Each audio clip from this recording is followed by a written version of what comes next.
Hi, this is July's week number 1 essay on listening skills. Those of you who did not come to class, I just want to prepare you. We did play 2 listening games, obviously Simon Says.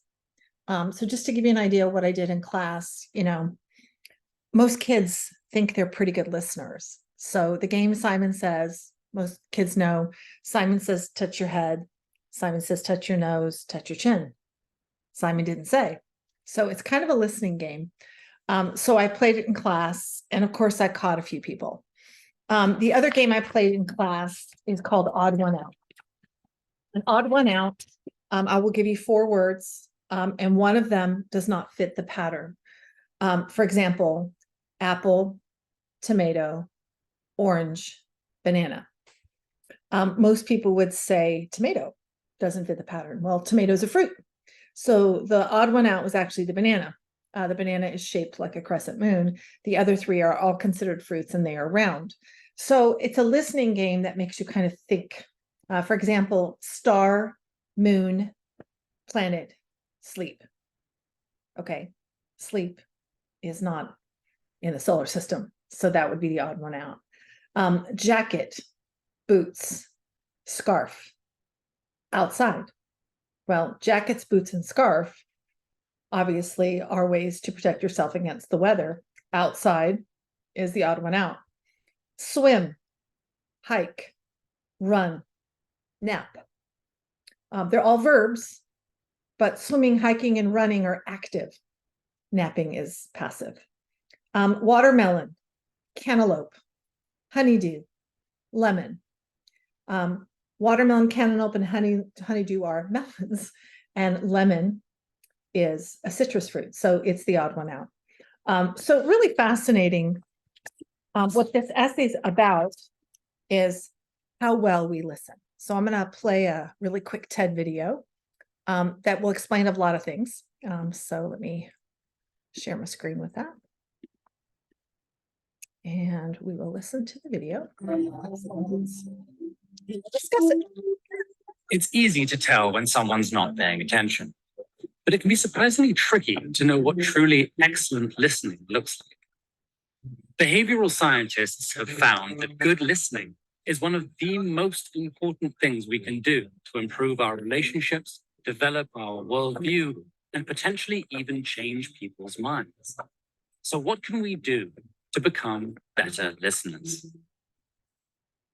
At its core, listening in a one-on-one conversation is about taking an interest in another person and making them feel understood.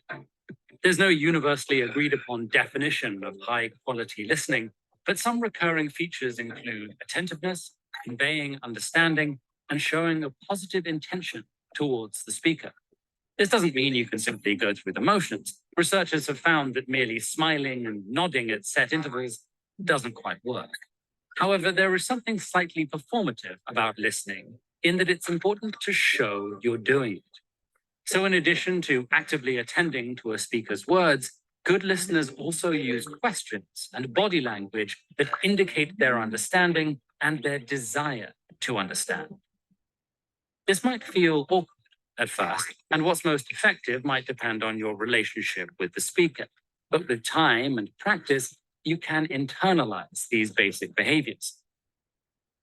So let's say a good friend wants to tell you about an issue they're having with their partner. Before even starting your conversation, remove any distractions in the environment. Turn off the TV, take off your headphones, and put your phone away. Far away. One study showed that even the visible presence of a phone made conversations feel less intimate and fulfilling to those involved. Once the conversation begins, one of the most important things you can do is also the most obvious. Try not to interrupt. This doesn't mean you need to stay completely silent, but if you do interject, look for natural pauses to ask open-ended questions that benefit the speaker, not just your curiosity. Questions like, what happened next? Or how did that make you feel? Confirm that you're following the story while also helping the speaker dive deeper into their own thoughts. Another great way to show your understanding is by summarizing what you just heard and asking if you've missed anything. Summaries like these show the speaker that you're truly trying to understand them, rather than just waiting for your turn to talk. Speaking of which, while a good conversation requires back and forth, planning out your response while a speaker is talking is a common way to miss what's being said. So try to stay present. And if you lose focus, don't be shy about asking the speaker to repeat what you missed. This might feel embarrassing, but asking for clarification actually shows that you're committed to understanding. Finally, don't be afraid of silence. It's okay to ask for a moment to formulate your response, and taking a beat to think can help speakers reflect on their speech as well. These might seem like small changes, but together they make a big difference. And when people feel heard, they report more satisfaction, trust, and connection in their relationships. In the workplace, employees who feel heard generally experience less burnout and perceive the managers who listen to them more favorably. Unfortunately, while it might be easy to listen to some people, it can be hard to muster all this focus and attention if you disagree with or dislike the speaker. But these situations might actually benefit most from your efforts to listen openly. The theory of psychological reactance suggests that trying to force someone to change their mind makes them more likely to defend their point of view. However, recent studies suggest that high-quality listening fosters open-mindedness by creating a non-judgmental and psychologically safe environment. Of course, truly open-minded listening isn't about changing people's minds. Good listening is not the same as agreeing, and conversations don't have to end with a happy resolution. But even during a disagreement, sometimes being heard is enough to start a deeper conversation.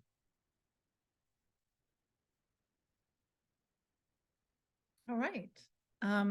So the reason I send you a digital copy, and you also have a digital link of this video, is because statistically, and I'm going to be on page 3, if you scroll down, 85% of what a person learns is through listening, not talking, not reading.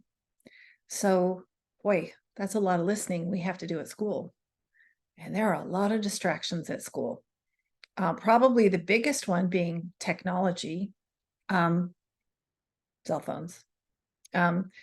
Cell phones, approximately 6 million people worldwide own a smartphone. And on average, those people are on their phones 3 hours and 42 minutes every day. So is it any wonder that we have trouble listening to each other? And students who don't have a cell phone, you're still buried in technology, whether it's a television, if it's an iPad, if it's a laptop. The majority of a high school student's day, on average, 7 to 8 hours on their computer, doing homework or writing essays or whatnot. That's a lot of time. That's a distraction. 75% of the time we are distracted, preoccupied, or forgetful. That means I just played a 4.5-minute video and your mind probably wandered. You were probably thinking maybe you were hungry. Maybe you haven't eaten yet. Maybe you're tired. It's Saturday. Maybe you don't want to be doing this lesson and your parents are making you. And that's going to distract you from listening. After listening to someone talk today, after hearing a 30-minute lesson, you will forget 50% of what I said, on average. An hour later, you will only remember 20% of what I said. Okay, so think about the ramifications of that. Think about at school. Whoa, you're going to go to school and you're going to hear these, instructions given by teachers in whatever subjects they're in, and you're only going to remember 50% at the end of the day. By the time you get home, you'll only remember 20%. Wow. So listening is pretty important. I think we can all agree.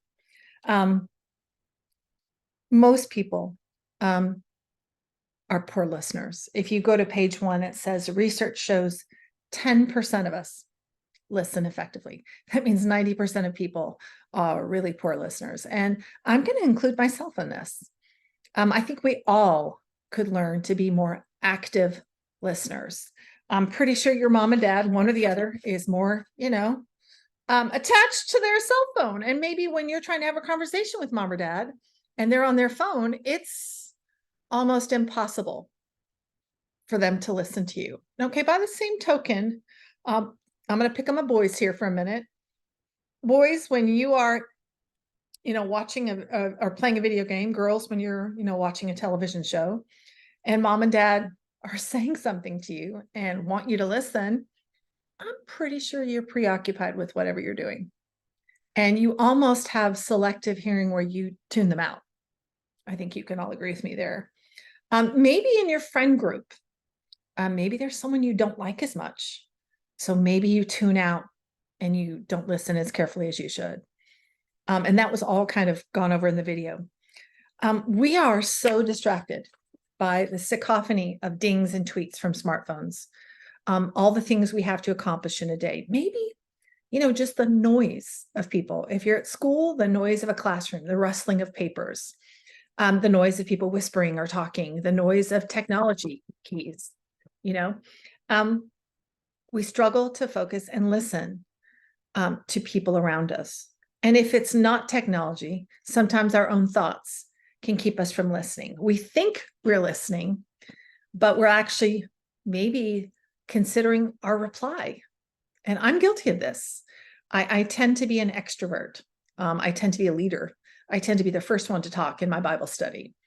And sometimes I have to make myself not talk, because if I'm always the one saying something, I'm not giving other people a chance.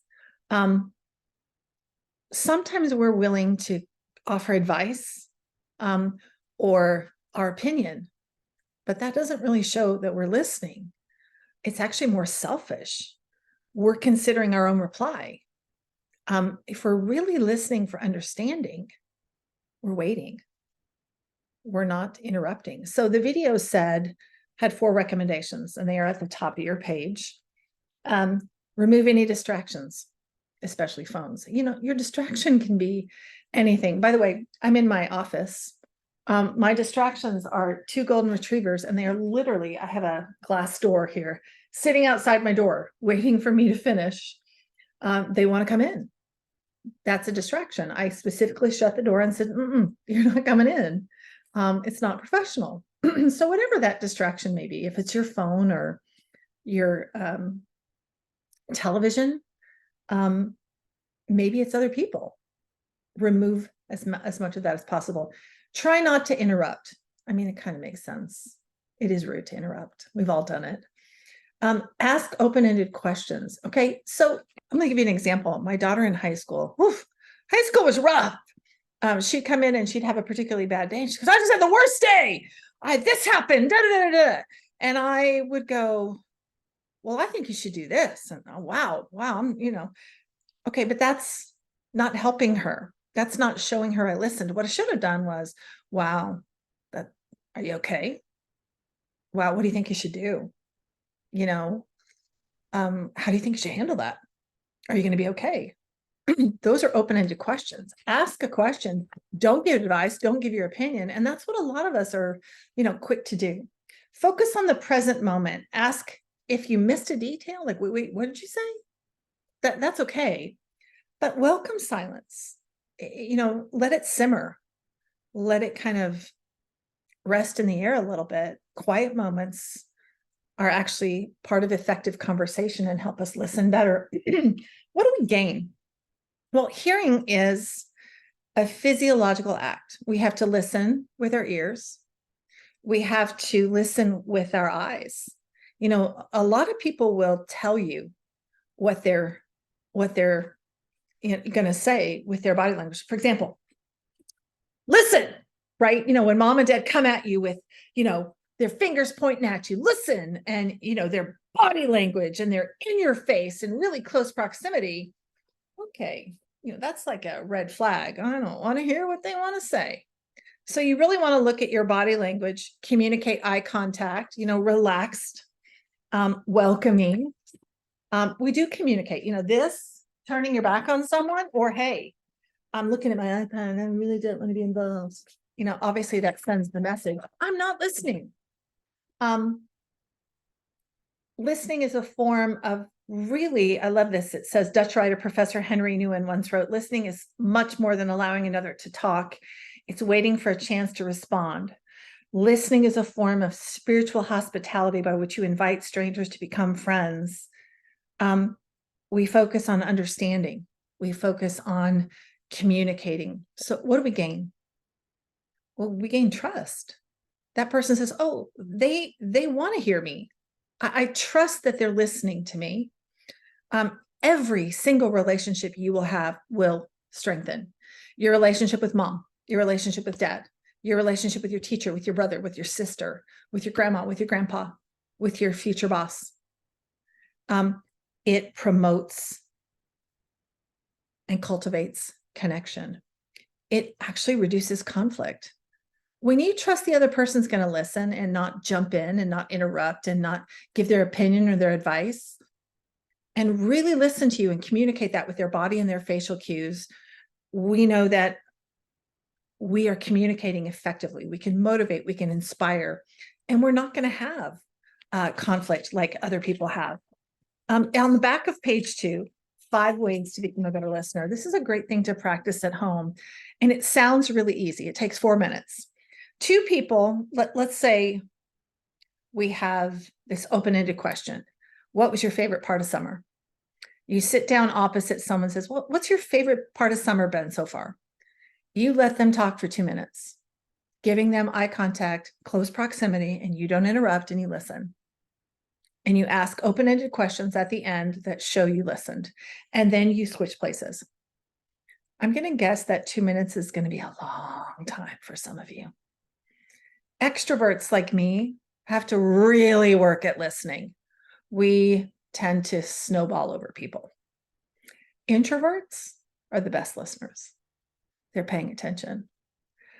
Start from a place of open-mindedness and acceptance. You know, we're often pretty judgmental. As parents, we can be, right? As kids, as adults, we can go in with preconceived notions, and this affects how we listen. Be attentive, relax your gaze, listen to the words, listen to the language, the cues, and the silences. And ask open-ended questions. Don't give advice and don't give opinions. What is the definition of listening?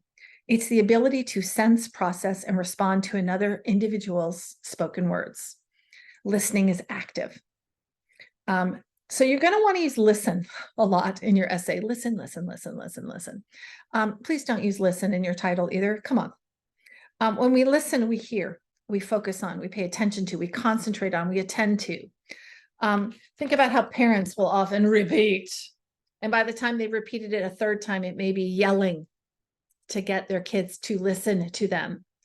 And I don't think it's the kid trying to be disobedient. I think it's the kid not listening attentively. Much of this is due to the fact that children are immature, they're self-centered, and they think about their needs. And when you get older, you become a preteen or a teen, especially adults, the expectation is much higher that you're going to listen effectively. And I'll be honest with you, I think adults could learn from this lesson today, everybody. We're all bombarded. We live in a noisy world. We live with technology distractions. We live with the buzz of conversations, with background noises, street noises, airplanes, you know, if we live by DFW. Anything and everything can interfere with what has been heard. So I think we have to really focus in on what we can do to be better listeners. Research shows males are not as effective at listening as females. Males listen with half their brain. Females listen with both sides of their brain. Words convey only 7% of what someone is trying to say. The other 93% is communicated through facial expressions, tone of voice, body language. So you really have to be looking at the person to be listening. Strong listening skills will get you far. Okay, so let's go to your outline. Remember, the listening is the word you're going to want to repeat. This is a first-person point of view. It is not, ladies and gentlemen, a narrative. But what you do get to do today is really interesting. Most essays, we have make a point, back it up, make a second point, back it up, make a third point, back it up. And that is one way to prove a point. The other way you can write a body paragraph is to tell a story. A story is going to have your story elements: who, what, where, when, why, and then we'll add in how. Your 5 W's with your how. When you write a story, for example, I'm going to give you a kind of a real life narrative story. You don't have to. I think stories are more fun when you embellish and make them up. But this literally happened to me. I am reading the Bible cover to cover. The Bible's about this big. And I'm on day 189. I started in January. And I was doing really good at first. I was listening to my podcast in my car. I'd plug it in. I have about 12-minute drive home. And I would listen to it. And I was really motivated at first. And I could really focus on what it was saying. Okay, well, the last month I've been really struggling. Now, we've had a lot of issues with my mother and father-in-law who had 2 falls. So we've been dealing with kind of a family traumatic incident, but I've had a really hard time hearing it. Literally in my car driving home, I'm paying attention to traffic, which obviously I should be, to other cars. My mind starts wandering, and pretty soon it's over. And I'm like, I have no idea what I just heard. So it wasn't working. And I thought, okay, the car and driving or whatever this is doing is distracting me too much. I can't hear it. So I stopped doing that. Then I tried at night. So I get in bed, I listen to it, put me right to sleep. Okay, so now I do it in the morning. I do it at a time when I'm awake, where I remove all the distractions. So I figured out, ladies and gentlemen, it may change. You may be able to listen effectively, and something might happen that could cause that to change. Then you have to change with the circumstances. So that's kind of an example of a story. Okay, so your outline is pretty clear. I have 6 minutes. Your lead could be something about, after playing a few listening games, I realized I was not as good of a listener as I thought I was. So Simon Says most kids think it's easy. And this week when I did this game, kids were really good at first. And then when I got really fast and everybody got competitive, people started to make mistakes. Why? Because distractions. And I started making weird like hand things during the game. Even the game Odd One Out. Sometimes when you get focused on the competition, you hyper focus and you miss details. And all this goes to show you that listening is not so simple. When it comes to being a better listener, there are several conscientious steps I can take to be a more active participant in conversations at school. That's body 1, at home, body 2, and with friends. That's body 3. Now, since when do I assign 3 body paragraphs? Okay, so you're going to have to listen at the end because I'm going to give you an instruction. And if you didn't hear what I said, you're going to work harder than you have to. Okay. Body 1. One way I can improve on what I hear at school is by removing as many distractions around me as possible. I'm going to give you an example of someone this week. She's a doodler. What that means is she likes to draw pictures while her teacher's talking. And she's done it in my class too. And I've noticed it because I'm a doodler. And I don't realize I'm doing it. I think it's a way for me to release tension. Maybe it is a way for me to disconnect. But that teacher, she wrote, was offended. You know, if you have time to doodle and draw pictures, you are clearly not listening to me. And she ripped up her paper and threw it in the trash in front of everybody. So obviously she had hurt feelings. She was called out. So she wrote a story about that. And I thought that was amazing. What a great example. And I asked her after she turned it in, I go, do you think it is affecting your listening? And that's what this essay is about. And that's why it's first person point of view. How can you be doodling and listening at the same time? And the answer is you can't, right? There is a time to doodle and that's not it. Now that I know what the biggest distraction for me is at school, I can learn how to minimize anything else that will keep me from listening when I should. Okay, body 2 is really, and you can inverse this, you know, a second strategy I can use to listen to my parents more effectively. Or it can be to stop interrupting my parents. You can take whichever side you want. Tell a story. You know, one time my dad was on a business call but it was an emergency situation and I was trying to get his attention. He refused to get off his phone call. He just didn't let me talk. And so we had, he wrote a story about that he was really upset, Dad, it was an emergency. And after that, his dad didn't realize. And so they figured out a code. When it's an emergency, there's right? There's a sign, I need you, it's an emergency. Other than that, right? I think when I'm able to pay close attention and listen, to my mom or my dad, our relationship becomes stronger. So a story about that. And then the third one would be communicating effectively with friends at school. And let me tell you, this is where body language and facial cues really come into play. Because when your friends are doing this, or looking away, I think it's pretty clear they don't want to hear what you have to say. And that has to be upsetting. So you can tell any story here as well. There are steps I can take to improve my interpersonal skills at home, at school, or with friends. And this will help me to become a more active listener. All in all, most people my age have much to learn about being an effective listener. This is the conclusion. I'm more motivated now that I know the better the listener I am, the stronger all of my relationships can be. Now, this is the application. For example, if I pay more attention to questions my mom or dad asks me and answer them immediately, they're less likely to yell at me. At school, being more aware of my friends when they're talking and letting them finish their sentences before I interject a comment will help me be a better friend. My friends will respect me more and trust me when I say I heard what they said to me.